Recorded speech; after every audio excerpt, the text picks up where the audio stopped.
አለመቸኮል፣ ደጋግሞ ማየት። ችኩልነት አገር ያጠፋል። መታገስ መልካም ነው። ለምሳሌ ሁላችሁ መታገስ ብዙ አይነት ነው። ለምሳሌ አንድ ችግር ተሸክመ ነው ኑረን መፍትሄ በምናገኝበት ቀን የማይረባ ውሳኔ ልንወስን እንችላለን።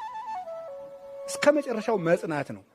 ትዕግስትን ያዘወተረ ሰው ይድናል ይላል ማቴዎስ 24 ቁጥር 14 ላይ። ትዕግስትን ያዘወተረ ሰው ሁልጊዜ ያደረጋት። ለምሳሌ ሐራ ሰማይ የሚባሉ ነበሩ፣ በረዶ ውስጥ ተጥለው የተሰቃዩ ሰማዕታት።